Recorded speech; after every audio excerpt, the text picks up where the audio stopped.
Então, pessoal, voltando aí do cafezinho, a gente vai seguir para o último painel. O último painel do dia sobre atualidades das normas internacionais de relatório financeiro. Essa é bem técnica, né? Fernanda já me avisou que eu vou ter ajuda, que esse último painel é mais técnico do que o anterior, né? Eu vou sair contadora, gente. Auditora, contadora aqui. Esse último painel, então, não sei se o pessoal já chegou. A Ana Tércia não está aqui ainda, né? A galera está tomando café. Ah, boa, para a pessoa ficar sem graça, né? Eu vou chamar pelo nome. Você que está aí tomando café.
Não.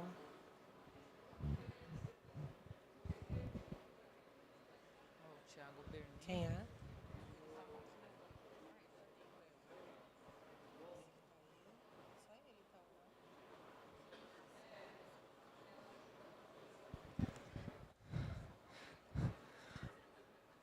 Vamos começar, pessoal.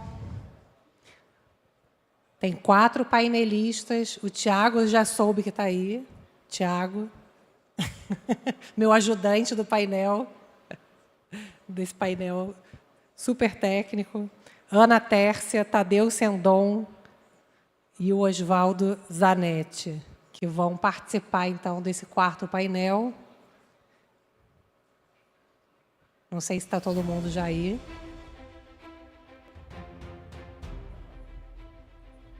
Tá não, né? Gente, tem coquetel depois. É, né? É rápido, é o último painel. Aí a gente vai para o coquetel já, relaxar. Não vai ter que voltar depois, entendeu?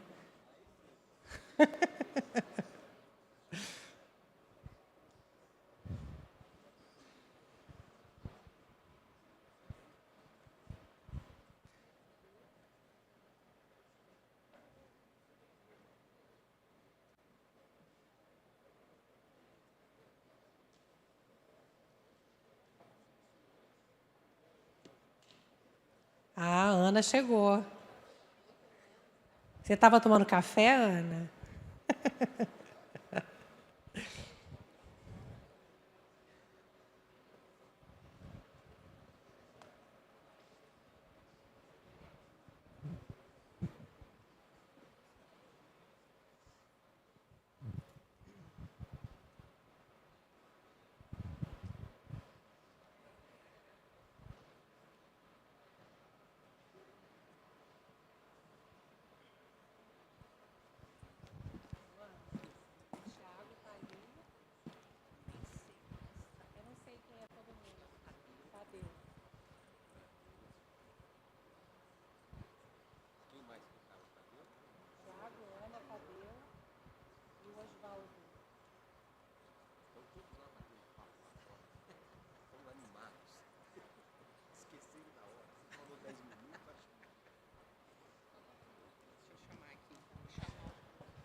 O Osvaldo já estou vendo chegar.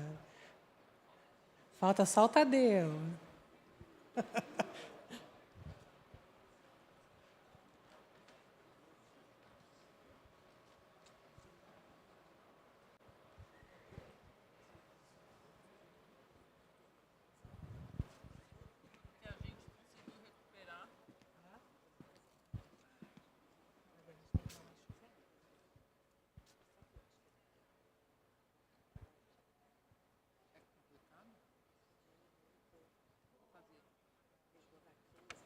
Termina 6h30, viu? Não é 6.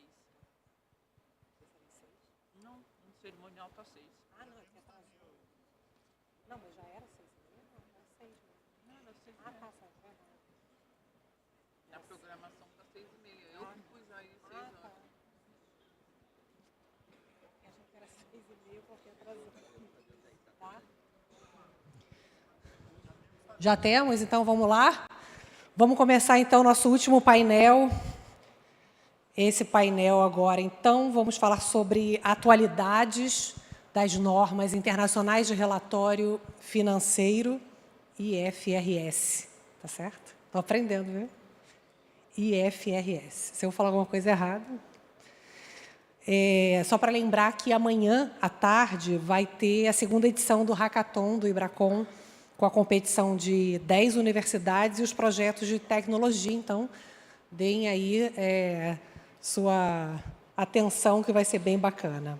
Bom, vamos convidar então para o palco, já os nossos 4 painelistas estão aqui na frente. Convido ao palco Ana Tércia Rodrigues, vice-presidente técnica do CFC. Ana. Tadeu Sendon, membro do board do IASB, International Accounting Standards Board. Tadeu.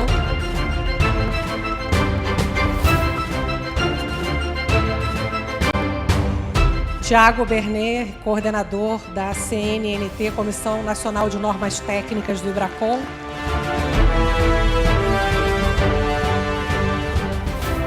Tudo bem? E o Osvaldo Zanetti, gerente de normas contábeis da CVM.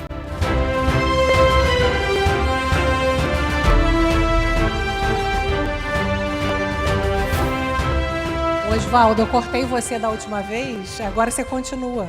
Eu cortei seu tempo, né? Já que você ia voltar. Sobrou um monte de pergunta aqui ainda. Foi mais rápido do que o ano passado. É verdade.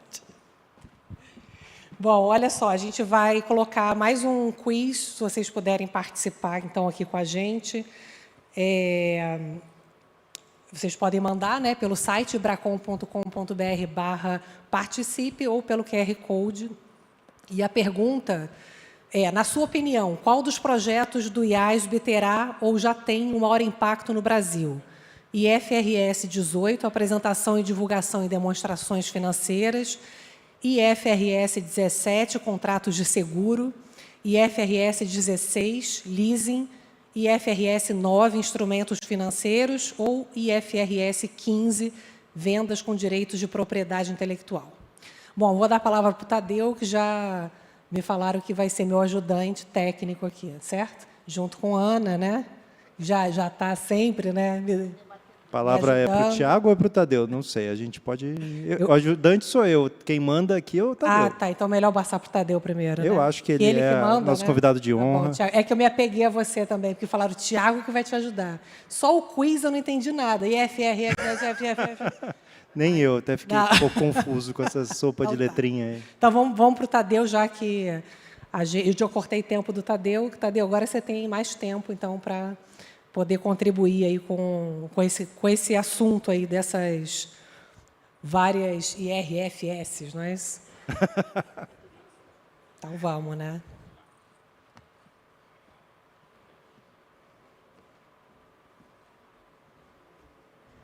Já até tem um celular aqui. É alguém que esqueceu o celular ou... Ah, pode ser o meu. Então não, pode deixar. Vai que tem Não, alguma mas coisa vai aqui que tem uma mensagem aí que você não possa ver de alguma fonte.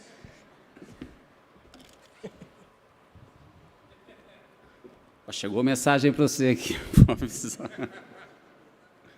Muito bem. Aí. Muito bem.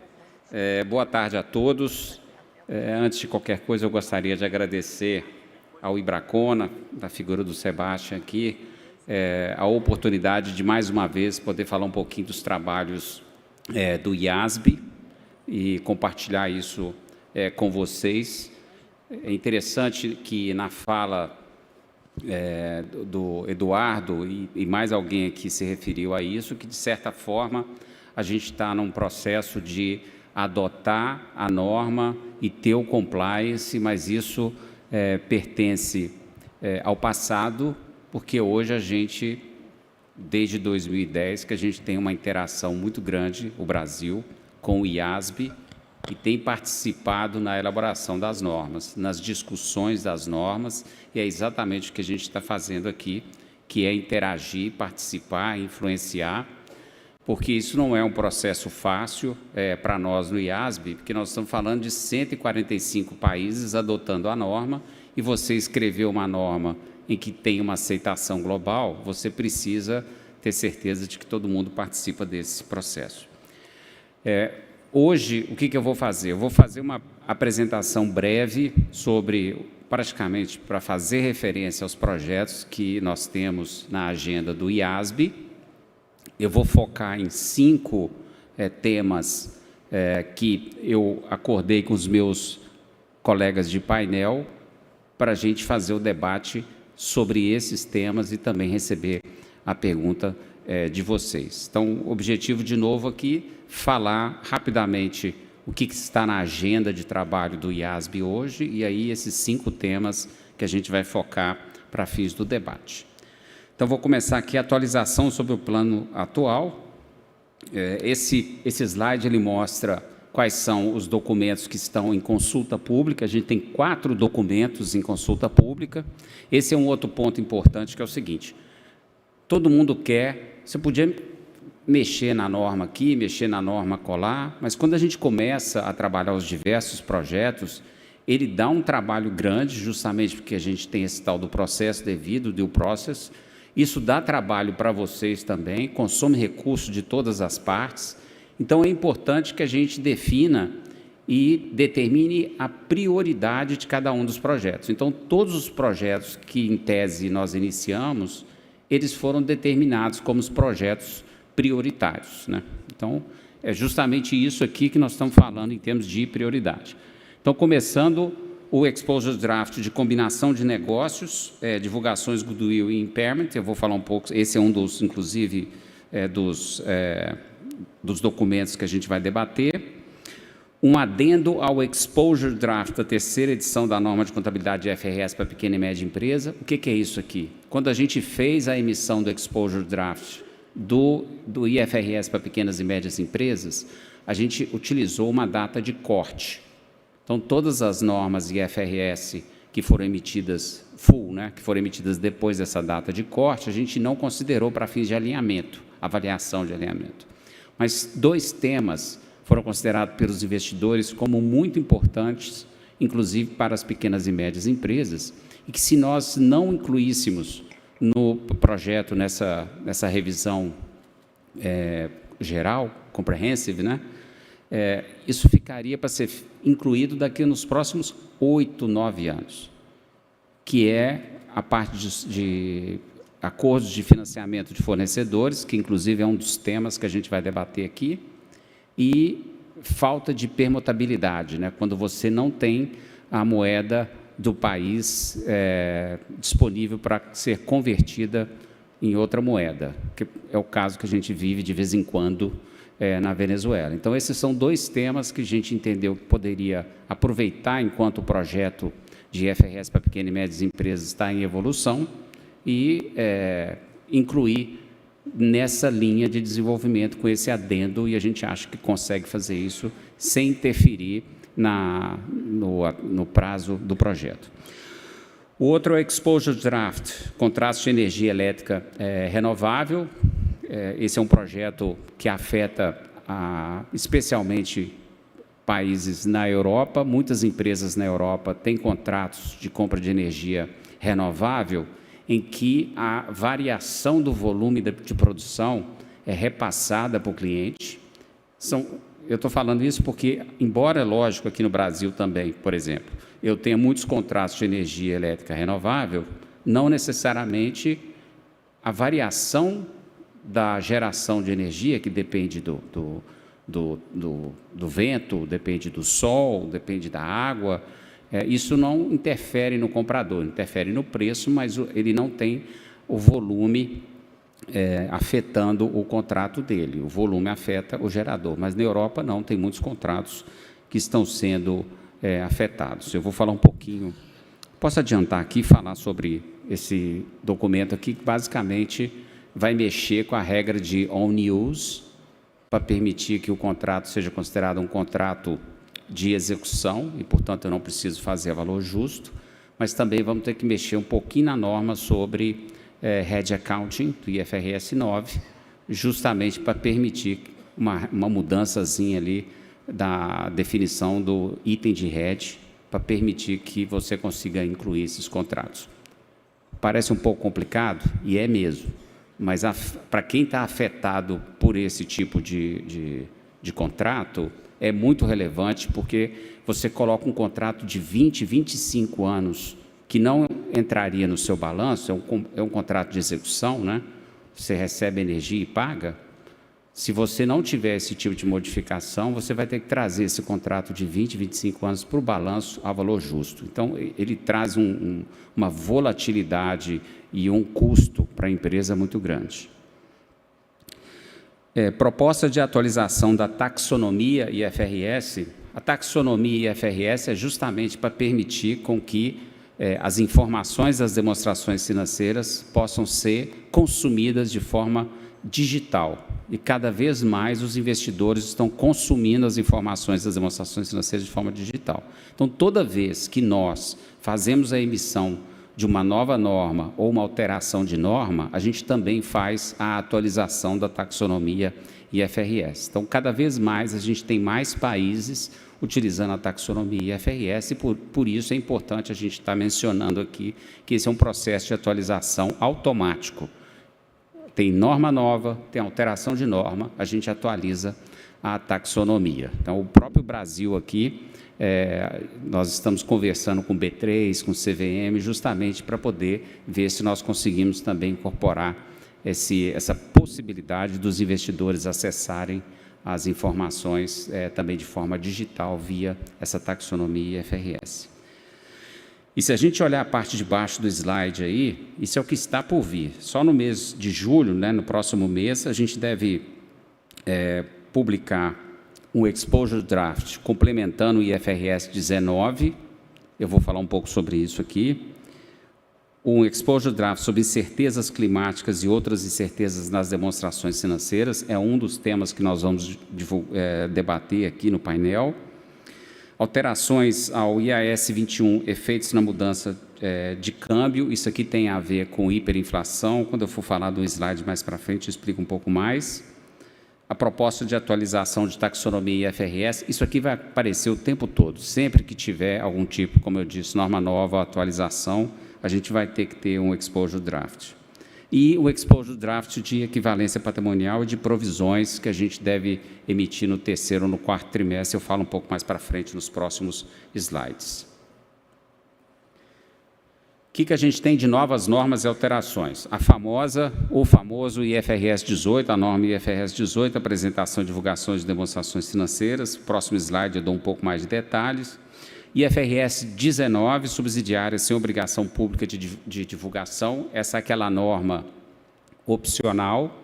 Uma empresa que é subsidiária, que tem uma controladora última ou intermediária utilizando IFRS, desde que essa subsidiária não tenha obrigação pública de apresentar contas, né, que é mais ou menos a definição que a gente tem para pequenas e médias empresas, ela pode preparar a demonstração financeira de acordo com o IFRS, só que com uma divulgação mais reduzida.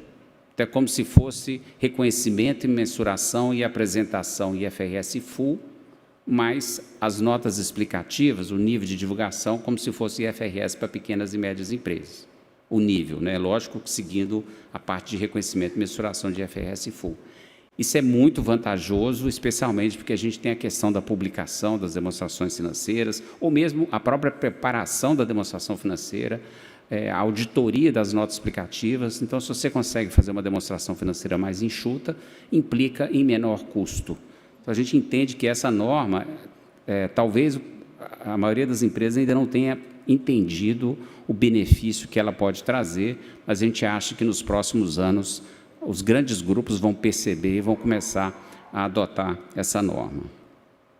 Essas duas normas têm aplicação prevista para 1º de janeiro de 2027. As duas normas prevêem que possam ser adotadas antecipadamente, mas a gente sabe que no Brasil, como outros países, você precisa ter a aprovação da norma para que ela possa ser adotada. Então, não necessariamente a norma vai estar disponível no Brasil para aplicação antecipada.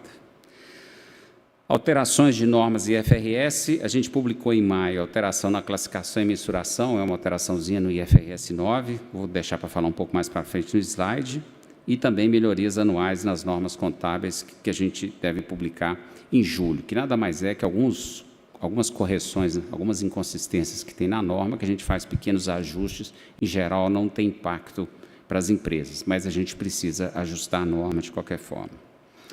Então, falando do IFRS 18, a gente tem 3 grandes alterações trazidas pelo IFRS 18.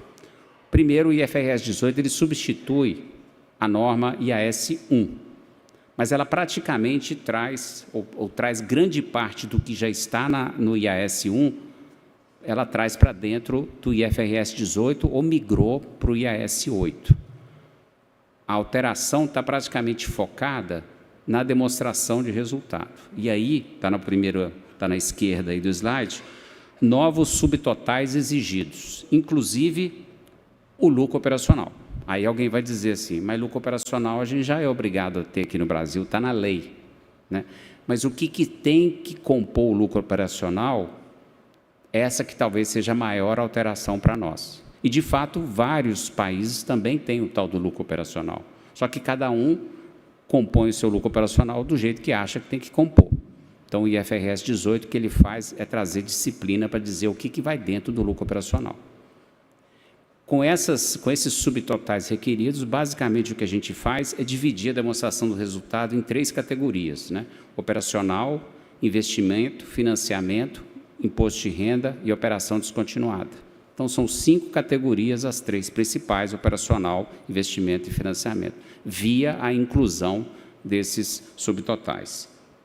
Outro ponto importante dessa norma é quando uma empresa faz divulgações para o mercado, das chamadas, eu vou traduzir aqui para o dia a dia nosso, non-GAAP measures, né, que é a maneira com que a administração quer reportar o que está na demonstração de resultado, ela vai lá e faz, por exemplo, o EBITDA ajustado, o lucro bruto ajustado, o lucro operacional ajustado.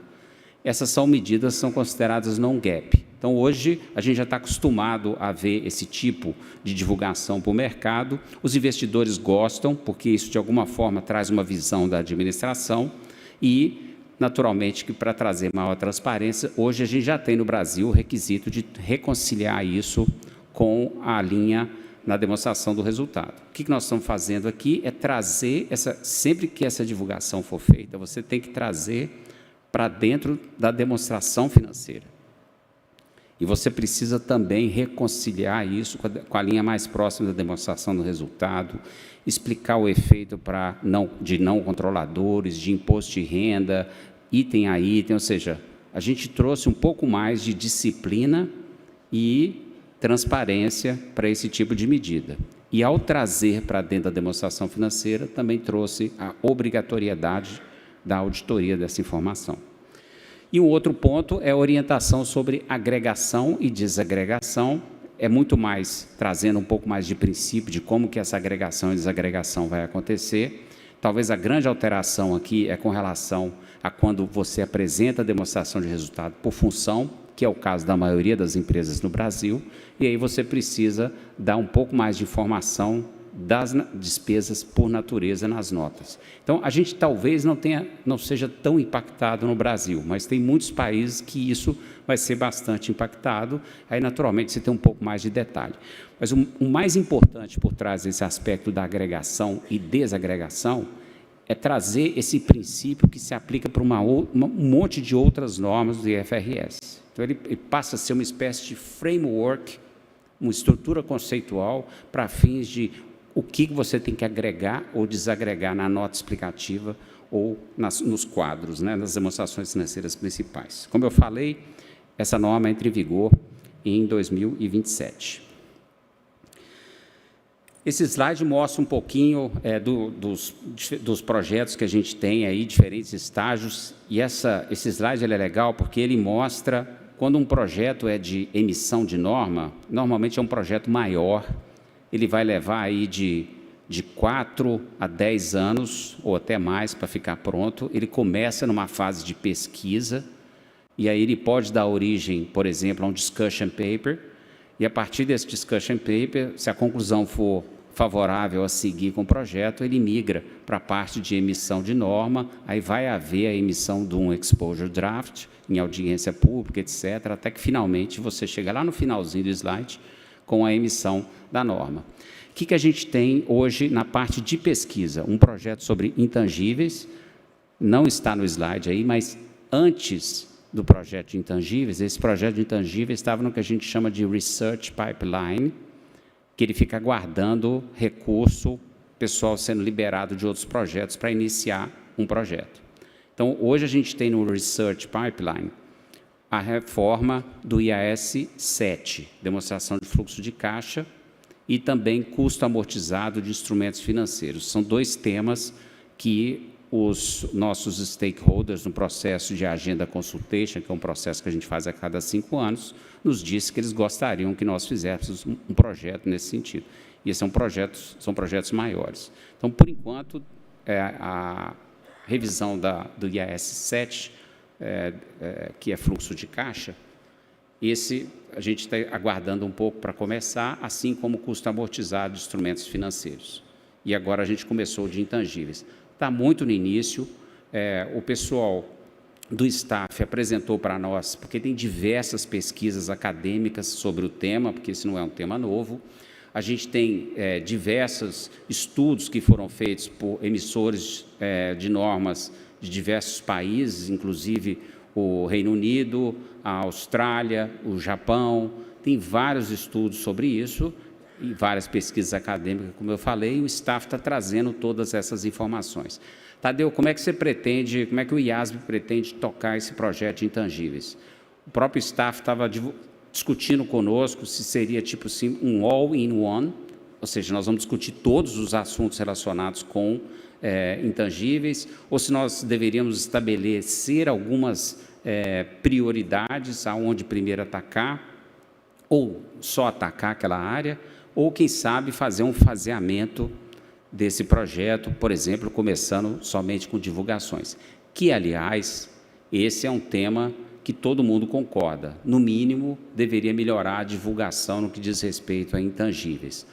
Mas, especialmente, acredite, os investidores, eles querem muito mais a divulgação dos intangíveis não reconhecidos no balanço do que necessariamente trazer para o balanço.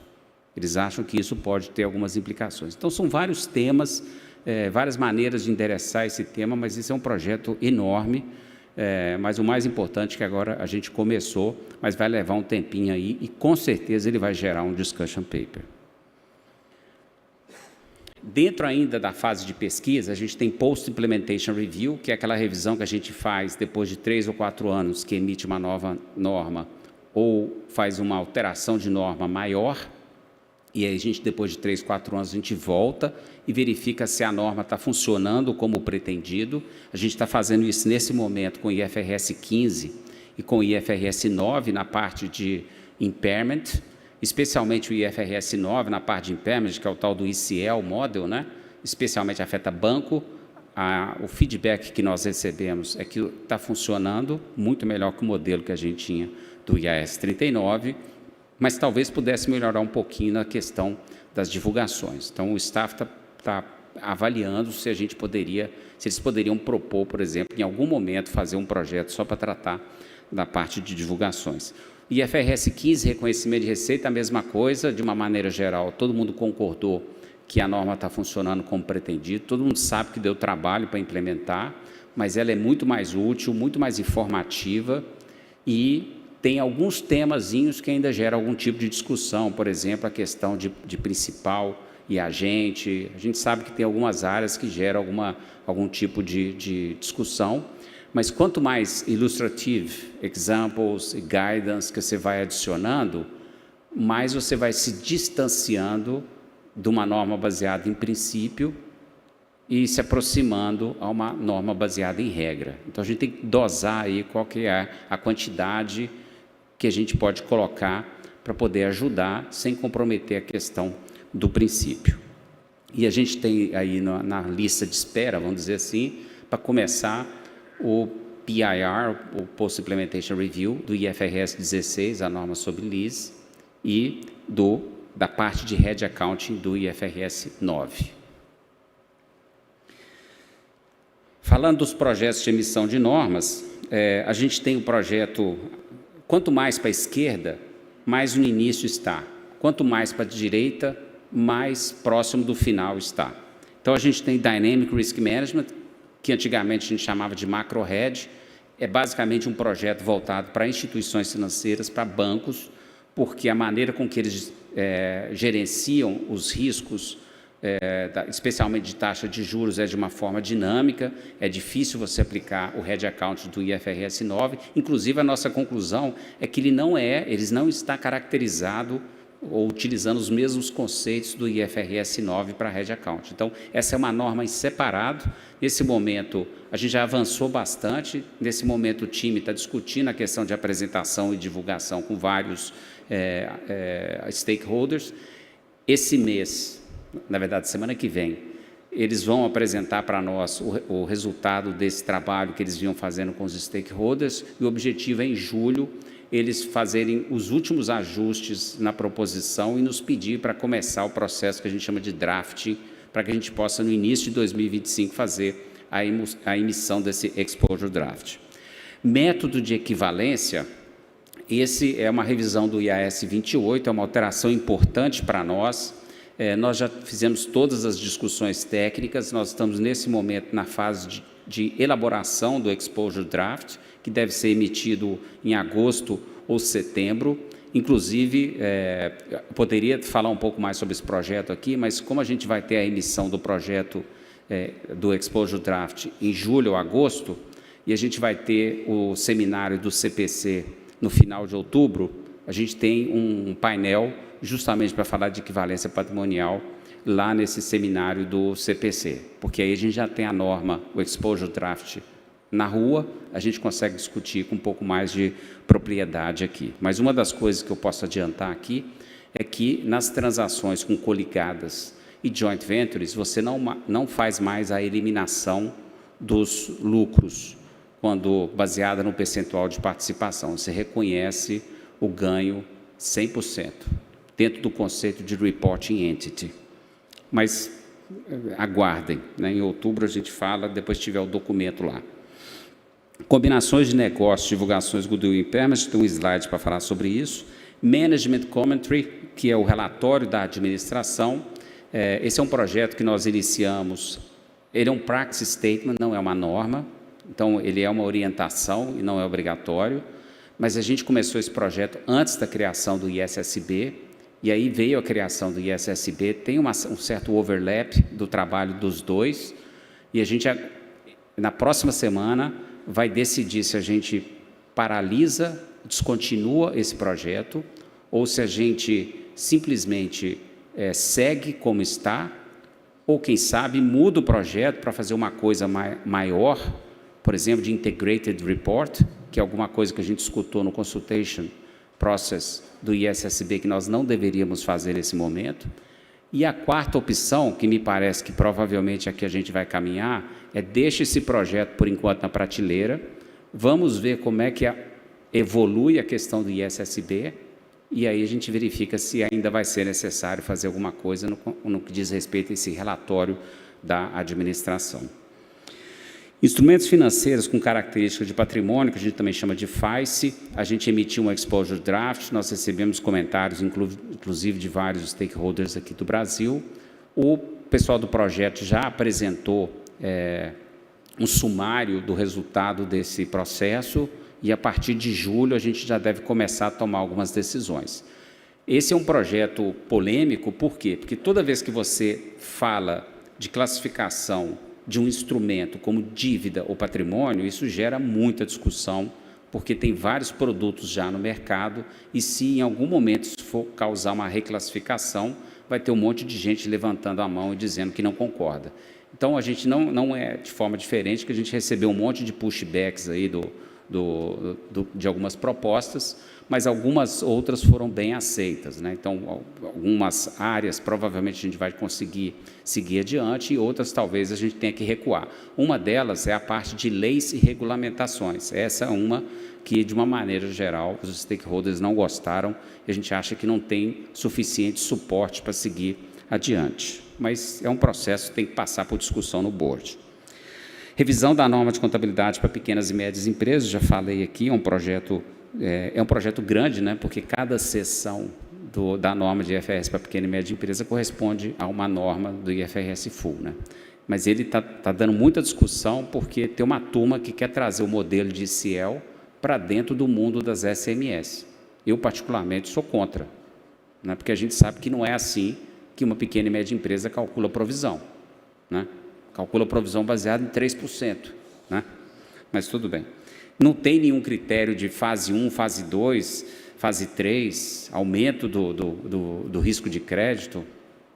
Pequena e média empresa não faz esse tipo de análise. Quem faz isso é banco.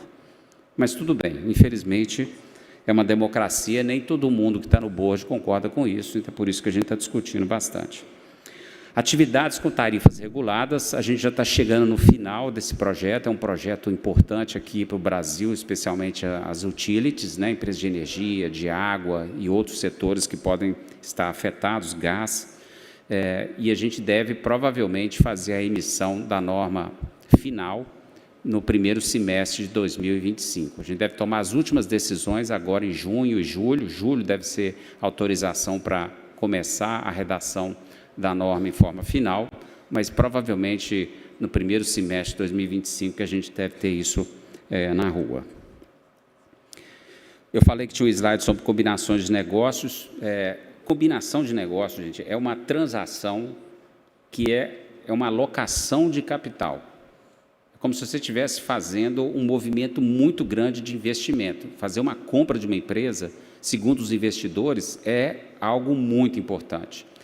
E esses investidores nos disseram o seguinte: Tadeu, hoje você tem uma combinação de negócios muito importante, vocês podem estar pensando em uma que aconteceu aí na cabeça de vocês, aí quando você vai olhar a demonstração financeira, você tem informação sobre a combinação de negócios no ano de aquisição, e a partir daí praticamente some as informações sobre essa aquisição. Então, os investidores nos disseram que eles querem as informações não só no ano de aquisição, mas também nos anos subsequentes, entender a performance do negócio adquirido, né? Então, a gente tem uma proposta justamente para melhorar a divulgação sobre essas transações. Só que, por um lado, tem um acréscimo de de divulgação, mas a gente tem que entender que isso pode ter algum custo, com certeza terá custo para os preparadores, então a gente tentou achar um balanço correto, inclusive para endereçar uma questão que os preparadores nos disseram, que algumas dessas informações que a gente está passando a requerer, elas são comercialmente muito sensíveis, ou, em alguns casos, pode até gerar um litígio para a empresa.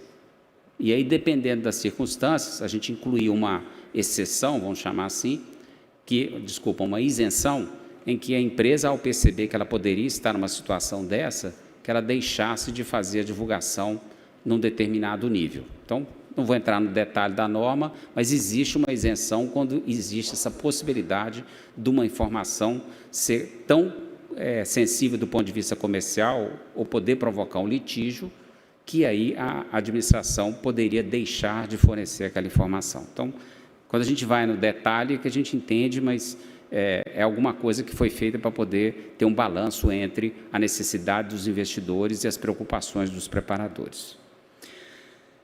Projetos de manutenção, esses são projetos um pouco mais rápidos, eles podem demorar de 2 a 4 anos, até dependendo da urgência. Por exemplo, é o caso do Power Purchase Agreement, né, que é os contratos de energia elétrica renovável. Isso aí deve, praticamente menos de 1 ano e meio, a gente já solta a norma. Então, nos casos em que precisa a gente correr, a gente corre, mas sem deixar de seguir o due process. De novo, 145 países utilizando a norma, a gente não pode simplesmente chegar e alterar a norma, a gente precisa fazer todo um processo interno.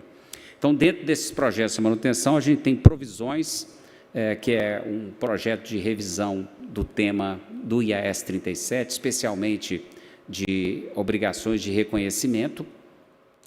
Esse processo, ele está sendo feito especialmente para alinhar com a estrutura conceitual de 2018, mas essa norma de IAS 37, não tem ninguém aqui que não tenha discutido alguma coisa relacionada com provisão. Então, isso afeta todas as empresas. Então, por isso que tem todo mundo prestando atenção no que está acontecendo aqui.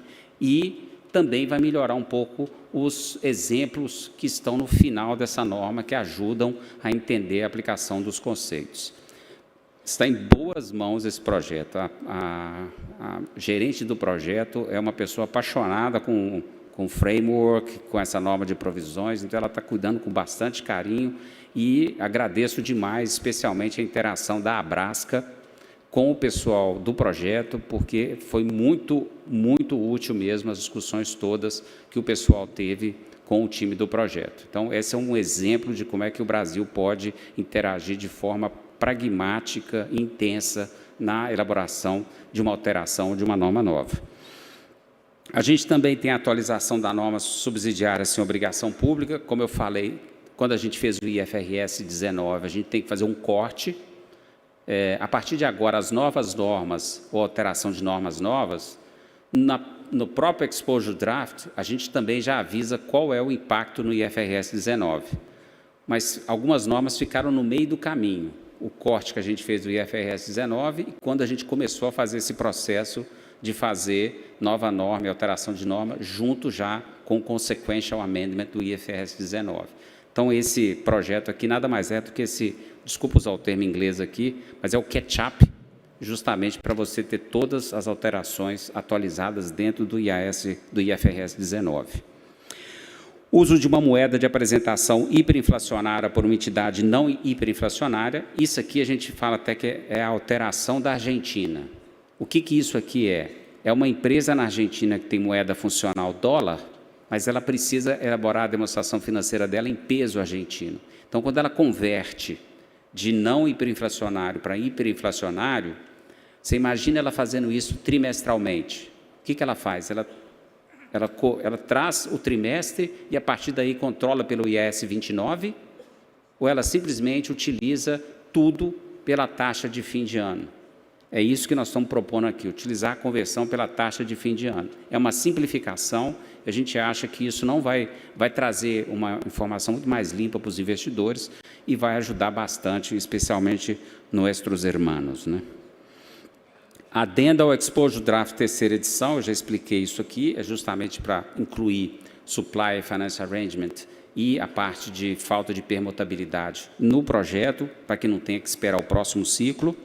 Contrato de compra de energia, eu já falei, e melhorias anuais, eu também já falei, né? São pequenos ajustes que a gente está fazendo na norma aí. Eu pulei ali, né, incertezas relacionadas com o clima e outras incertezas das DFs, justamente porque tem um slide para falar desse projeto e ele também é um dos que nós vamos debater aqui. Basicamente, o que a gente escutou dos investidores é que eles têm escutado algumas informações em outros relatórios fora da demonstração financeira ou na mídia, sobre questões relacionadas especialmente de clima, mas a gente ampliou o escopo dessa norma para falar de outras incertezas também. Mas quando eles olham para as demonstrações financeiras, eles sentem falta da demonstração financeira refletir aquilo que eles estão vendo em outros relatórios. E a gente, desde 2000, esse projeto é um projeto interessante, porque ele tem 3 vieses de atuação, vetores de atuação. Ele não está só exclusivamente trabalhando com a possibilidade de alteração da norma. A gente está trabalhando com 3 frentes, né? Fazer algum tipo de publicação de material educacional para chamar a atenção de que as normas e IFRS, de alguma forma, já deveriam capturar isso. Talvez fazer algum tipo de standard setting, né? Emissão de norma. E o terceiro, utilizar o Interpretation Committee, o IFRIC, para poder discutir algumas questões que todo mundo está discutindo aí. Uma delas é se uma empresa que fala que em 2030 vai ser carbono zero, se ela que hoje já deveria trazer alguma coisa para o balanço. Então, essas 3 frentes, né, material educacional, alguma alteração de norma e agenda decisions do Interpretation Committee, poderiam criar um ambiente necessário e suficiente para que essa preocupação dos investidores de que informações fora das demonstrações financeiras não estão conversando com as demonstrações financeiras, pudesse ser reduzido esse gap aí. É isso que nós estamos tentando fazer aqui. E a gente deve publicar em agosto ou julho um exposure draft com 8 exemplos de como que questões de ordem climática, incertezas climáticas ou outros tipos de incertezas poderiam, de alguma forma, ser considerados nas demonstrações financeiras. Então, é super interessante, porque são exemplos. E esses, cadê um exposure draft só com exemplo? É um exposure draft só com exemplos que vão ser incorporados nas normas relevantes. Alguma coisa vai para o IAS 1, IFRS 18, alguma coisa vai, por exemplo, o IAS 37, alguma coisa vai para o IAS 36, eles estão sendo publicados juntos, mas eles vão ser incorporados nas normas relevantes. O Comitê de Interpretações, aí, que é o IFRIC, que eu já falei aqui, a gente teve uma reunião, somente uma reunião no ano, está tendo uma reunião hoje, inclusive já teve, né, por causa do fuso horário, já deve ter acabado. Eles estão discutindo vários temas. Um dos temas que eles discutiram da última vez foi justamente esse que está circulado aí, compromissos relacionados ao clima, que o fato de uma empresa dizer que ela vai ser carbono zero em 2030 não necessariamente obriga essa empresa a ter que, por exemplo, fazer algum tipo de provisionamento. Tem que entender as situações para saber se é o caso ou não. E, finalmente, novos requisitos. O que entra em vigor em 2024, a gente tem uma orientação sobre o reconhecimento, a mensuração subsequente do passivo de arrendamento numa transação de sale e leaseback, que o IFRS 16 não tratava, então a gente só está trazendo para dentro da norma algo que a gente entende que na prática já vinha sendo feito, só incorporando, formalizando isso na norma. E o tema de como que os covenants afetam a classificação de passivos financeiros e as divulgações, que é alguma coisa que a gente está esclarecendo no IAS 1, que foi migrado para o IFRS 18, e acordos de financiamento de fornecedores, que esses 2 temas que estão em vermelho aqui, tem um slide adiante, mas vai ser tema de debate aqui. E 1º de janeiro de 2025 entra em vigor a alteração sobre falta de permutabilidade, nada mais é do que uma orientação de que quando tem falta de permutabilidade, como que você determina que essa falta de permutabilidade existe, como que você calcula qual que seria a taxa de câmbio a ser utilizada na conversão das transações e do balanço. Em 2027, então, o IFRS 18, deveria estar aqui também no slide, o IFRS 19. Então, as 2 normas entram em vigor em 2027. Passivos não circulantes com covenant, a gente tem uma regra muito simples para dizer o seguinte: se eu tenho um covenant que é testado em 31 de dezembro, isso que nós estamos escrevendo aqui não altera nada. O que ela altera? Altera aquele covenant que é testado, por exemplo, em 31 de março. Então, eu estou fechando 31 de dezembro, mas eu sei que eu vou ter que testar o meu covenant em 31 de março. Então, para a gente classificar alguma coisa como de longo prazo, significa dizer que eu não vou ser exigido nos próximos 12 meses de pagar. Só que a realidade é que em 31 de março eu vou ter que fazer um teste de covenant, que se eu descumprir, eventualmente a dívida pode ser exigida imediatamente. Então, a grande discussão que teve aqui, se em 31 de dezembro eu posso afirmar que eu tenho o direito incondicional de não pagar a dívida nos próximos 12 meses, se eu tenho um teste de covenant em 31 de março. Então, teve muito debate, a gente fez uma primeira alteração em 2020, que nós recebemos muita crítica, porque do ponto de vista teórico e puro faz sentido, né? Só que depois nós fizemos uma alteração, retificando aquela alteração de 2020, para dizer o seguinte: tá bom, se você vai testar em 31 de março, isso não afeta a classificação em 31 de dezembro, mas você vai precisar de fazer certas divulgações. É basicamente isso que nós estamos fazendo. E, por último, antes de ter minha orelha puxada, acordos de financiamento com fornecedores, que é um tema que a gente já discutiu aqui no ano passado, de risco sacado. Essa alteração, especialmente no IAS 7, mas tem um respingo no IFRS 7 por conta de liquidez, é basicamente sobre divulgação. Essa alteração não trata de classificação desse tipo, como que você classifica uma operação de risco sacado no balanço ou na demonstração de fluxo de caixa. Aqui nós estamos discutindo só divulgação. E por que isso? Porque os investidores nos disseram que muitas vezes a empresa tem esse tipo de transação, mas quando você pega a demonstração financeira, você não vê qualquer tipo de divulgação. Então, passa a ser mais claramente, obrigatoriamente, tem que estar divulgada esse tipo de informação nas demonstrações financeiras. Bom, em tese, esse é o último slide, mas ele não quer passar de jeito nenhum. Mas é o último slide. Muito obrigado, pessoal. Obrigada, Tadeu. É porque acabou o tempo, aí eles travam, entendeu? A gente tem o resultado já do nosso quiz, aqueles IFRS, já. Vamos ver como é que ficou o resultado. Tem aí no telão?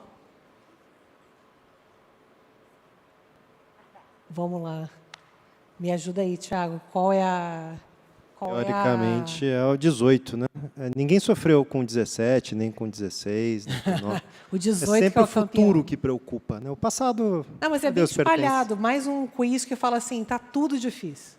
É isso? Fato. 35, 26, né? Não Exatamente. tem um campeão assim na frente. Acredito que a gente vai estar discutindo o 18 por alguns anos, né? Ainda temos tempo para discutir. E espero que a gente, de fato, discuta como profissão, né? É muito nosso brasileiro deixar a coisa para fazer quando é... Não sei se é brasileiro, a gente fica fazendo essa coisa de que é o brasileiro que tem isso, né? Provavelmente o mundo inteiro. A gente espera estar o último minuto para tomar alguma ação na relação àquele prazo que a gente tem, né? E acho que a gente não é diferente de qualquer outra pessoa. Mas é efetivamente uma norma que vai mudar a forma como as companhias se comunicam. Nós não somos as companhias, nós somos os auditores das companhias, mas temos a obrigação de ajudar a que a implementação dessa norma seja melhor do que as outras sempre, né? Se a gente sofreu com a 15, com a 9, com a 17 ou com a 16, ou com o microfone, alguns sofrem com coisas mais simples. Vou roubar esse seu aqui, Tadeu. Mas eu acho que é a oportunidade, de novo, de educar nossos clientes para que a nossa vida como auditor também seja mais fácil, para não chegar lá no dia de entregar o nosso relatório e chegar à conclusão que a norma não está sendo atendida, né? Mas tem eu umas tenho perguntas aí que você me ajuda, né? Tem a algumas traduzir, perguntas porque da turma essas aqui. letras todas já foram difíceis, né? Tem outras. Então, aí você faz a tradução. Faço sim. Aliás, eu queria pedir... primeiro, agradecer aqui a quem já mandou perguntas e comentários. Eu acho que volta e meia aparece ali um QR Code. E a ideia desse painel é ser muito mais um debate aberto entre os palestrantes e vocês, do que efetivamente cada um de nós ir aqui falar sobre IASB ou IFRS, tendo o Tadeu aqui, meu amigo, e que fala muito melhor que a gente, e até porque falar de contabilidade não é um assunto muito agradável para ouvir 4 pessoas falando a mesma coisa, né? Então, a gente vai debater os assuntos aqui, e contamos aí com os inputs de vocês. Já tem algumas perguntas difíceis aqui. Quem quiser falar, pode falar, mas a gente provoca o Tadeu, porque ele veio de longe. Então, vou começar com a primeira provocação, Tadeu. A gente acabou de falar de covenants, e uma das percepções que temos é uma insatisfação dos nossos clientes aqui. Imagino quem nunca aqui não teve um cliente falando: essa norma não faz sentido, né? Por que precisa ser um relatório fotográfico do que existia em dezembro, se eu já curei esse covenant, eu já chacoalhei a mão lá com o banco, não vai ser exigida essa dívida, eu pós-mortem, né, pós a data de balanço, resolvi e curei, mas você, auditor, não me deixar isso no longo prazo. Isso é sempre a culpa do auditor, não sei se já perceberam, não é do IASB. Agora, quem tem o IASB para culpar, a gente culpa o IASB. Como é que, considerando em especial, talvez, que o US GAAP vê isso de maneira distinta, né? Esse tema chegou a ser debatido e revisado e avaliado, ou a gente vai continuar apanhando dos nossos clientes e tendo que dizer para eles que não necessariamente é o que faz sentido ou o que não faz sentido, e sim o que a norma diz, ou o IFRS diz uma coisa, ou o US GAAP diz outra, e você está no ambiente IFRS, você vai seguir essa norma. Teve esse debate, Tadeu? Ou é um tema quente, é um tema que não tem repercussão lá para vocês? Tiago, deixa eu complementar ainda sobre esse mesmo tema, que aí acho que o Tadeu já pode responder, acho que de uma forma única, essa questão dos covenants. Bom, nós estamos no Brasil, né, e a gente sabe que as relações aqui elas são um pouco mais aquecidas, né, do que talvez em outras culturas. E eu falo isso no sentido de que, de repente, uma empresa já tem um histórico de negociações com os bancos, então, mesmo tendo aquela cláusula de covenants, ela já sabe antecipadamente que ela não vai pagar essa dívida no curto prazo, né, nos próximos 12 meses. Eu não sei se entra mesmo dentro dessa... Se tu consegue encaixar dentro dessa mesma pergunta do Tiago. Eu entendi. Ou seja, em princípio, eu já escutei outras pessoas falando justamente isso, de que todo mundo sabe que quando tem uma quebra de covenant, ninguém tem conhecimento aqui de que a empresa precisou de pagar. O que ela precisou de fazer foi sentar e discutir com a instituição financeira, e muitas vezes teve lá um ajuste na taxa de juros, etc. Muitas vezes não precisou de pagar, não pagou, pelo mesmo motivo que não pagou antes, que não tem dinheiro, né? Então, não adianta querer obrigar a empresa a pagar se ela, de fato, não tem como pagar. Então, essa seria, talvez, a lógica principal de todo mundo se sentir um pouco desconfortável de ter que classificar isso por curto prazo, quando você sabe que, na verdade, você vai sentar, negociar e não vai pagar. A realidade é o seguinte: primeiro, nós temos um conjunto de normas baseado em princípios, que é diferente do US GAAP. E se a gente parar para pensar que a negociação aconteceu, imaginando que alguém quebrou o covenant em 31 de dezembro, e a discussão aconteceu em março ou abril, essa discussão aconteceu em março ou abril. Essa discussão não aconteceu em 31 de dezembro. Então, isso é um evento subsequente que não mudou a situação em 31 de dezembro. Ela mudou a situação em março ou abril. Então, eu não posso retroagir um evento subsequente que, na verdade, não mudava a minha situação, não é uma evidência de que havia uma situação em 31 de dezembro. É um fato novo em abril. Além disso, a reclassificação dessa dívida por curto prazo, nós escutamos dos investidores que isso é um sinal importante. Ela precisa saber que aconteceu isso. Porque se não ocorrer a reclassificação, isso vai ficar numa nota explicativa e é um sinal muito mais fraco para o investidor. Então, a minha recomendação não é a alteração da norma contábil. A minha alteração é a administração monitorar os covenants desde cedo e fazer a negociação antes do fechamento do ano. É esse que é o procedimento. E não alterar a norma contábil para acomodar uma situação que eu entendo do ponto de vista prático, mas do ponto de vista de princípio, é curto prazo. Então, ótimo, vai lá e negocia pagar isso mais tarde. Mas primeiro reclassifica por curto prazo. Eu sei que eu tenho um monte de inimigos aqui com relação a isso, mas a norma é clara. A norma é clara e tem um monte de gente querendo fazer o true and fair override. Né? É engraçado, essa é a próxima demanda quando a gente fala que a norma é clara, né, Tadeu? E eu vou confessar que eu cansei já de ouvir dos nossos clientes que, nesse caso específico, o tal do true and fair override deveria ter sido feito para isso. E eu tento convencê-los que, se a norma é clara, específica, e esse seu exemplo acontece 25 mil vezes por ano, e você não é o primeiro a falar, não é um caso típico de true and fair override, né? Porque, se o fosse, ele é para acontecer em raras situações e não para todos os nossos clientes que reclamam da norma como ela é pensada e, enfim, o framework leva-nos a concluir e a instituí-la dessa maneira. Mas já que estamos falando de true and fair override, Tadeu, isso, de alguma maneira, na visão do IASB, tem sido usado em alguma jurisdição e qual é efetivamente o uso próprio do true override na visão do IASB? O que o board, ao manter, busca possibilitar aí aos preparadores com essa opção de fazer o true and fair override? Primeiro, lembrar que o true and fair override é quando você tem um dispositivo na norma que, por conta dele, você está impedido de fazer um procedimento que, literalmente, quando a norma foi desenvolvida, não estava previsto que aquilo pudesse acontecer.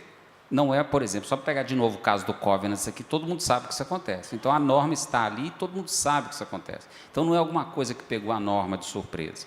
Mas, eventualmente, eu posso ter uma situação que, quando a norma foi escrita, não estava no radar, faz todo sentido, e aí é feita a utilização. Só que, como eu falei aqui, a gente tem um due process, escuta um monte de stakeholders, toma um cuidado muito grande quando faz a emissão da norma. Então, a gente entende que esse tipo de situação, normalmente, é uma situação muito rara. A gente tem pouquíssimos exemplos de utilização de true and fair override.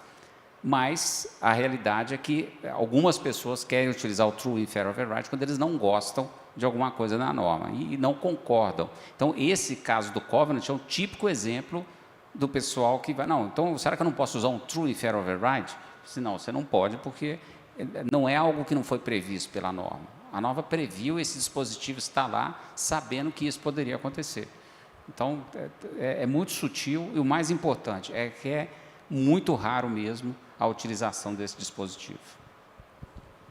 Legal. Vou passar para o Oswaldo agora aqui. Da perspectiva da CVM, Oswaldo, alguma dessas normas ou comentários feitos pelo Tadeu tem causado uma maior preocupação regulatória de vocês, ou há uma expectativa maior de vocês em relação aos regulados, que nós, como auditores, devemos prestar uma atenção especial ou ter algum tipo de ação mais contundente, né, além do que já temos feito? O que eu iria citar agora, em relação a esses dois... Eu tenho 2 pontos aí que me chamaram a atenção em relação à interconexão das informações constantes do relatório de sustentabilidade e os seus eventuais impactos nas DFs, que isso realmente é uma situação que a gente vem observando com certa frequência lá na CVM, essas certas divulgações que são feitas no relatório de sustentabilidade em relação à questão que o Tadeu citou de ser carbono neutro. Depende de cada caso, a gente sabe disso, de atendimento dos critérios do IAS 37, em relação à obrigação passada, né? A gente sabe disso, só que, por outro lado, também a gente vê algumas situações que a divulgação, né, já poderia ensejar algum tipo de reconhecimento de um passivo nas DFs da empresa. E isso não é feito, ou pelo menos a gente não sabe se é material ou não, porque não tem informação, né? Isso eu acho que é um ponto bem relevante, atual, em relação a essa interconectividade das informações que está sendo divulgado no relatório de sustentabilidade e os seus eventuais impactos nas DFs, é um ponto de atenção. Outra questão, outro assunto também que a gente eu gostaria de chamar a atenção é em relação ao IFRS 18, né? Essa questão do conflito, né, com a 6404, ela de certa forma desafia, né, a estrutura estabelecida na DRE pelo artigo 187 da 6404, né? Mas a gente já, você já é de conhecimento de todos, né, a gente já convive com alguns conflitos atuais em relação ao IFRS e a 6404. A gente tem saído pelo artigo 177, né, que determina que determina a CVM a convergência com as normas internacionais. Mas o ponto que eu gostaria de chamar a atenção é para a gente não subestimar, como apareceu na pesquisa aí, né, não subestimar os impactos que essa nova estrutura, né, de comunicação da DRE poderá ocasionar nas empresas, né? A gente não subestimar, porque pode ter alterações relevantes, né, em relação a controles internos, a forma como o sistema, né, de captura de informações está estruturado. Essa questão que o Tadeu citou, mas hoje já existe o lucro operacional, né? Mas aquilo que está dentro do lucro operacional hoje pode conflitar, ou pelo menos não atender o que determina o IFRS 18, que, de certa forma, requer julgamento na aplicação dos requerimentos, né? Então, eu acho que são dois pontos, são duas questões, né, relevantes hoje que para a gente ficar atento.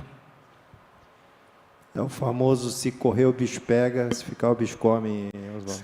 Sem querer ser o mensageiro do apocalipse, né?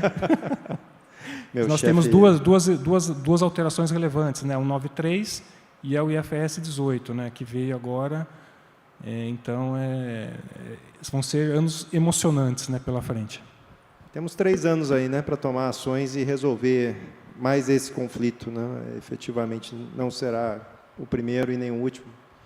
Tiago, só um exemplo, né? Tem vários exemplos, mas só um exemplo de o que altera definitivamente. Hoje, no Brasil, normalmente a gente coloca os juros da aplicação financeira e os juros do financiamento dentro do resultado financeiro. É assim que a gente trabalha no Brasil. Então, os juros do investimento hoje ele vai ficar dentro da categoria de investimento. E os juros pagos no financiamento fica na categoria de financiamento. Então, essa é uma alteração simples em relação ao que a gente já tem hoje no Brasil. Isso muda. Então, de fato, e não tinha como eu ficar aqui entrando nos detalhes, mas a realidade é que a gente tem que repassar a norma e entender quais serão os impactos na apresentação da demonstração de resultado. Mas por que nós estamos fazendo isso? Justamente para permitir a comparabilidade das demonstrações de resultado das empresas aqui dentro do Brasil e com empresas lá fora também. Então, em tese, todo mundo vai seguir a mesma linha de apresentação da demonstração do resultado, o que é muito bem-vindo pelos investidores, né? Muito legal. Ana, Vou te colocar em meus lençóis também aqui, posso? Não, são bons lençóis. Eu sou um cético, aliás, mas eu não saberia a resposta para essa. Eu tenho ouvido com razoável recorrência e tenho me sentido um pouco démodé. Acho que até essa palavra está meio fora de moda, né? Mas a pergunta que veio para a gente é como é que as tecnologias como inteligência artificial e blockchain estão impactando na hora da gente formular e revisar normas de maneira geral. Confesso para você que no meu dia a dia e na minha analogicidade, talvez se essa palavra existe, tem impactado pouco no meu dia a dia. Mas, talvez começando pela Ana e ouvindo os demais, Tadeu, Oswaldo, tem impactado a vida de vocês, inteligência artificial e blockchain, ou ainda é algo intangível e vai ficar para a norma de intangível? Tadeu, Ana, Oswaldo?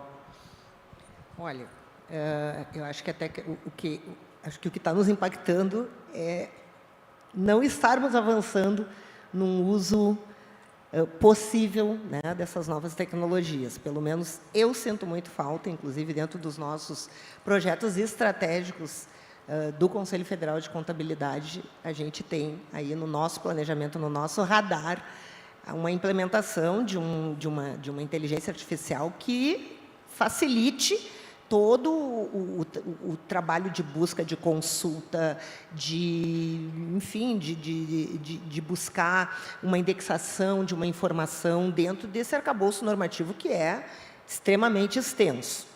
Então, eu acho que o impacto hoje que nós temos, ele é de subuso do potencial que nós temos, que nós poderíamos ter à nossa disposição. Então, eu já visualizo aí a existência de uma assistente virtual lá no site do CFC, onde o profissional precise de uma consulta e ele possa acessar. Eu já tenho até nome para essa inteligência artificial, é a Norma, mas ela ainda não nasceu. Mas imagino que aí nos próximos meses ela deve nascer. Mas em relação também a essa temática toda que a gente está discutindo, eu penso que nós temos aqui, a gente poderia, né, falar de todas as dificuldades e os desconfortos, né, que cada vez que nos deparamos com esse cenário das atualizações de FRS, é aquele momento que eu acho que o público segura o fôlego, né, e fica esperando na conferência assim, o que vem agora, né, do IASB, da CVM, do CFC. Eu gostaria de trazer, talvez, aqui uma outra perspectiva que eu acredito que aqui, dentro desse público da conferência, nós temos muitas empresas que são capacitadoras. Então, eu penso que esse painel e essas atualizações do IFRS, elas já apresentam aí um radar de atuação para essas capacitadoras no que já pode se começar a preparar em termos de novos conteúdos, até porque tem que dar uma renovada nesse conteúdo. Não dá para ficar chamando de educação continuada, repetição, todo ano o auditor, o contador fazer o mesmo ciclo de conhecimento, né, que ele faz. Isso é uma das questões que lá no início, quando se concebeu educação continuada, se falava sobre isso. Então, estamos aqui na presença do nosso vice-presidente de desenvolvimento profissional, Donizete. Nós temos hoje um cadastro o CNAE, lá dos auditores, tem quase 6 mil profissionais que são obrigados a prestar educação continuada. E eu acho que a grande preocupação que se deve ter aqui, além das atualizações e do que eu vou colocar nos meus protocolos, no meu checklist de verificações, por exemplo, de uma análise de uma auditoria de passivo, né, que é verificar se tem uma cláusula de covenant, verificar se o meu sistema está adaptado para atender a IFRS 18, também nós pensarmos assim, como capacitadora, o que eu vou oferecer para garantir que o meu auditor vai estar preparado para o atendimento dessa demanda. Sobre blockchain, eu vou ficar devendo, porque eu não sou a pessoa mais adequada para falar a respeito. Mas, se alguém tiver aí essa resposta, eu já estou atenta aqui para anotar. Obrigado, Ana. Oswaldo? Em termos de dar no caso da CVM, né, em termos de inteligência artificial, já está impactando, né, a CVM. Nós estamos avaliando um sistema, né, de supervisão de informações de sustentabilidade, que ele vai vasculhar, né, o conteúdo dos relatórios em relação a uns temas que são identificados por nós. Então, nós estamos em processo de análise, né, lá de um sistema que foi desenvolvido pelo Banco Mundial, e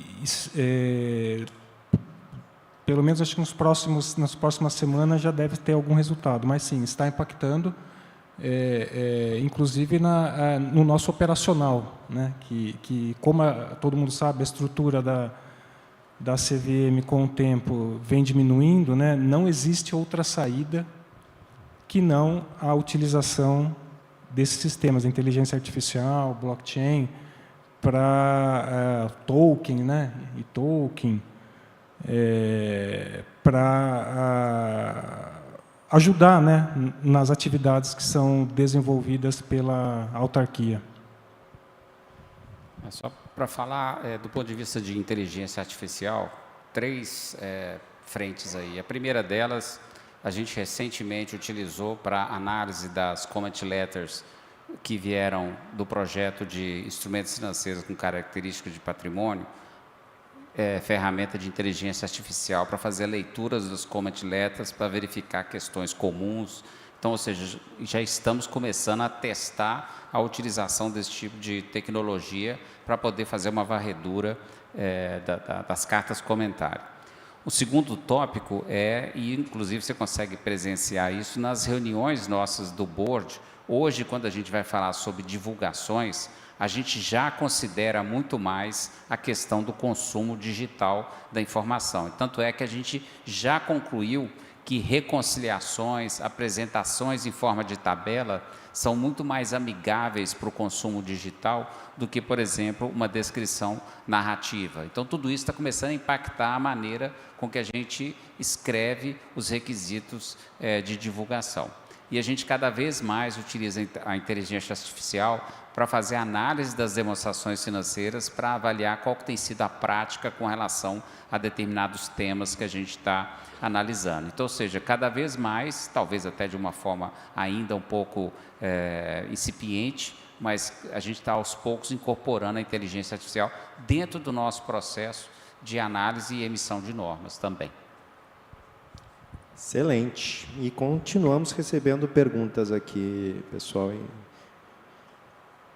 Vou fazer uma que está correlata ao teu comentário de comment letter, Tadeu.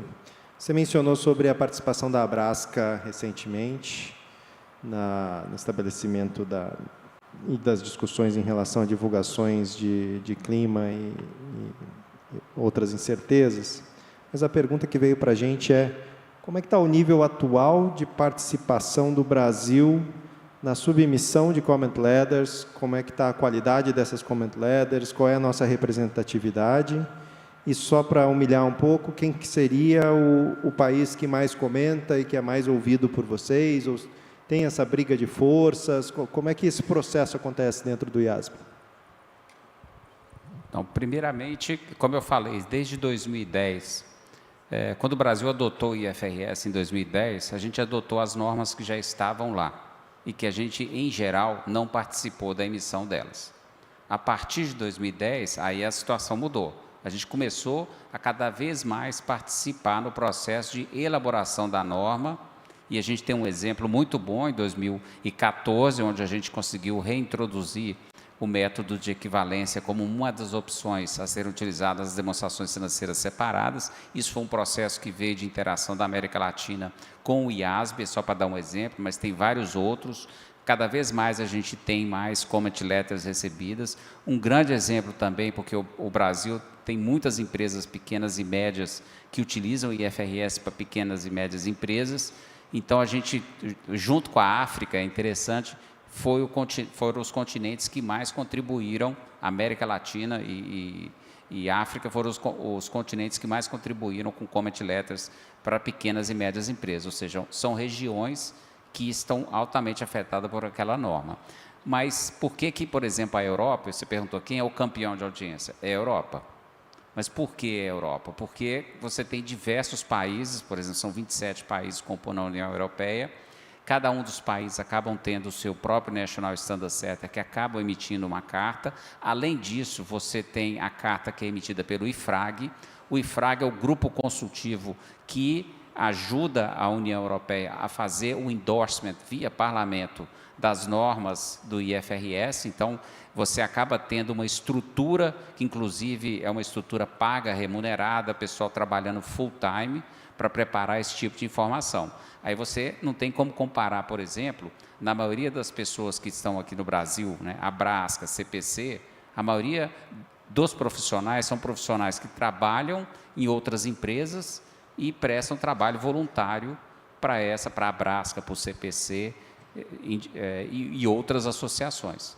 Então, a PIMEC e assim vai. Ou seja, é diferente se você for comparar, por exemplo, com o Standard Board da Coreia, onde, de novo, que você chega lá, você vai ter 30 pessoas trabalhando full time. É lógico que eles têm muito mais condição de preparar uma comment letter. Então, a gente não deveria, na verdade, fazer, não é justa essa comparação, porque a gente não tem uma infraestrutura. Ainda assim, as nossas comment letters, elas são de alta qualidade e a gente tem interações diretas com o time do projeto, de cada um dos projetos. Então, as grandes alterações, só para vocês terem uma ideia, para quem não sabe disso, a gente faz sempre 2 outreaches. Um em português, eu faço com o Brasil aqui, por exemplo, eu fiz na sexta-feira passada no CPC, eu discuti o projeto de combinações de negócio com o Dual Disclosure Impairment, e no final desse mês a gente vai ter esse mesmo outreach com o time do projeto, aí a gente faz em inglês. Eu faço esse mesmo processo com o Glenif, eu faço um primeiro outreach em espanhol, e depois a gente vai para o outreach em inglês com o time do projeto. Então, com isso, a gente consegue ter certeza da participação de todos. E o primeiro outreach em português e espanhol é como se fosse um warm-up para a gente poder chegar muito melhor preparado para fazer o outreach com o time do projeto. Então, a gente tem, apesar de, em termos quantitativos, talvez a gente vai ficar ali nos 6% das cartas recebidas vem da América Latina, mas a gente tem uma qualidade na nossa comment letter, especialmente a vinda do Brasil e do Glenif. A gente está no finalzinho, Thiago. O pessoal do chat, Ana, está comentando que adoraram a sua ideia da norma de inteligência artificial do Conselho Federal de Contabilidade.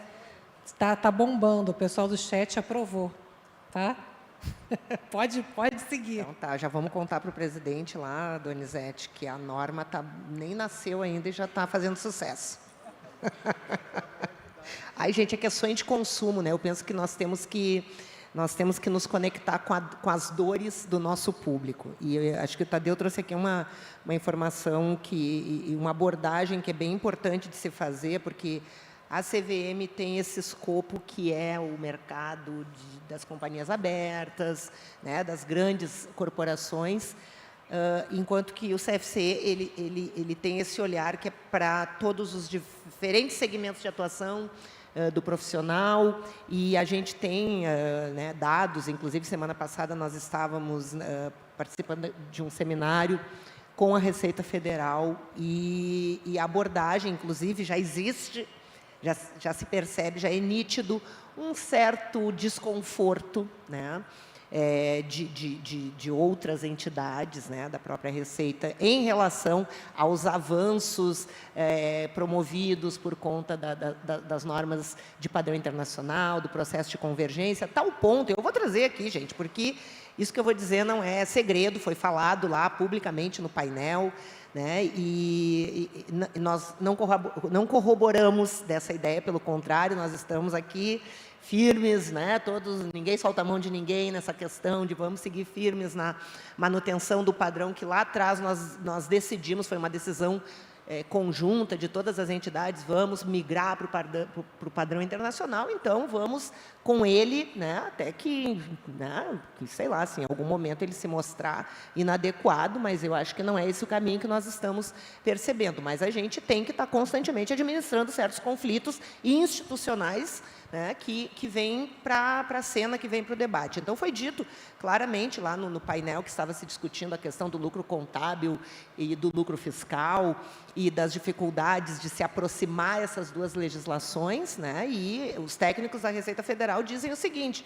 não, nós não temos problema de conviver com o lucro contábil, desde que as normas parem de ficar mudando toda hora, né? Foi essa fala que foi trazida. Então, quer dizer, essa parte eu entendo bem, só ouço isso. então, né? Então, nós vivemos nesse ambiente de alta complexidade que também conversa com o outro ambiente, que é das pequenas e médias de empresas que são hoje 98% das empresas estabelecidas, né? O impacto no PIB não é os 98%, mas são o mercado de atuação de uma grande parte dos profissionais de contabilidade. E talvez o que muitos estejam querendo saber neste momento é essa mudança que vai ser implementada pela IFRS 18.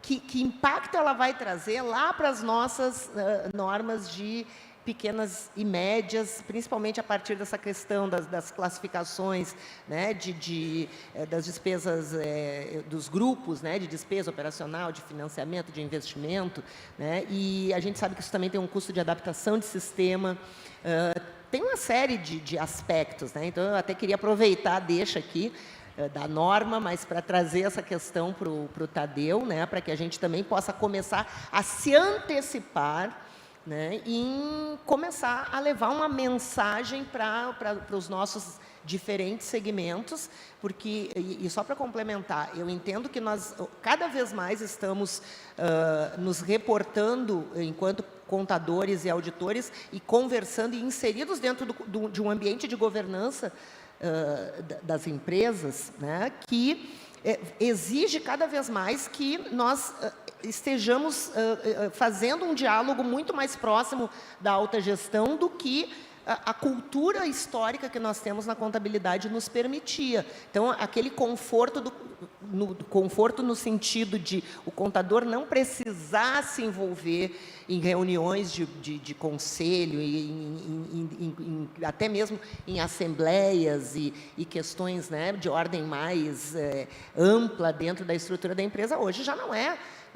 Cada vez mais a governança vem nos exigindo essa aproximação, esse entendimento estratégico da empresa, né? Então, eu penso que a IFRS 18 ela escancara ainda mais isso. Cada vez o contador e o auditor terão que entender mais do business, mais do modelo de negócio e mais de para onde essa empresa está evoluindo, inclusive com a sua combinação de negócio e o impacto que essa combinação vai ter nas diferentes empresas que estão envolvidas dentro desse complexo todo. Então, eu queria trazer um pouco dessa angústia, porque isso é o que a gente ouve no dia a dia, conversando com os nossos colegas, indo assim, ó, hoje eu posso dizer para vocês, coloco no meu currículo, conheço os 27 estados da federação, circulo, falo com o povo, com gente real, quero falar com a norma, mas também falo com as pessoas que estão lá no dia a dia fazendo e operando a contabilidade. Então, conhecer essa dor é importante para que a gente possa fazer parte da solução, né, da cura. Deixa eu só um comentário rápido aqui. A norma IFRS 18, ela se aplica para quem está utilizando o IFRS Full. Então, quem está utilizando o IFRS para pequenas e médias empresas, muito boa pergunta, não está afetado nesse momento. Será afetado no futuro? Quando nós revisarmos o IFRS para pequenas e médias empresas, no 4º ciclo de revisão, a gente pode avaliar se incorpora ou não os princípios do IFRS 18. E eu concordo em gênero, número e grau, que cada vez mais, quando a norma contábil é justamente para você elaborar uma demonstração financeira de qualidade. Então, é importante que o contador esteja envolvido no dia a dia da discussão das operações com a administração, se você quiser elaborar uma demonstração financeira de qualidade. E lembrando que quem assina a demonstração financeira é o contador. Então, ele tem uma obrigação legal pela qualidade da demonstração financeira. Então, ele não pode simplesmente ignorar a existência da norma, da regra, né? Não falar norma, porque senão o pessoal pode confundir que eu estou falando da inteligência artificial do CFC. Tem que seguir o que está escrito lá no IFRS 18, ou no IFRS para pequenas e médias empresas, e lembrar do dever que ele tem cívico e legal de elaborar uma demonstração financeira de acordo com a prática contábil aplicável. Fantástico. Tiago, então, meu tradutor simultâneo. Normas à parte, o que nos separa dessas normas não tão interessantes é o que o coquetel nos busca, rever amigos lá fora, celebrar esse dia. Quero agradecer aqui a presença dessas 3 mentes ilustres. Tadeu, obrigado por vir de longe, compartilhar teu conhecimento, é um prazer ser teu amigo, é um prazer ter você aqui com a gente, foi muito bom. Ana, obrigado por trazer um pouco da realidade mais dura, daquilo que a gente está vendo e a gente enfrenta, tenho certeza, muitos de nós aqui, nas nossas interlocuções com os milhares de contadores no Brasil, é uma eterna luta por treiná-los, por desenvolvê-los e fazendo o nosso papel também como auditor de tentar dar para o mercado de capital uma DF ainda melhor. E, Oswaldo, obrigado pelo teu papel como regulador, pelo equilíbrio nas colocações, por dar pesos e medidas apropriados para as coisas. Obrigado pela participação de vocês, obrigado pela participação de todos vocês que acompanharam até o final, foram resilientes e têm direito a tomar um drink. Certo? É justo, É justo. né? Já pagaram a luz.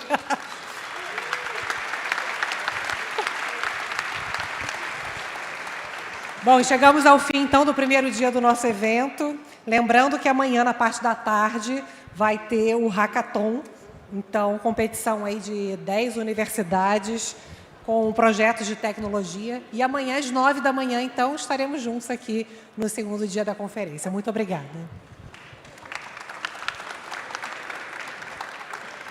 Super obrigado aí pelo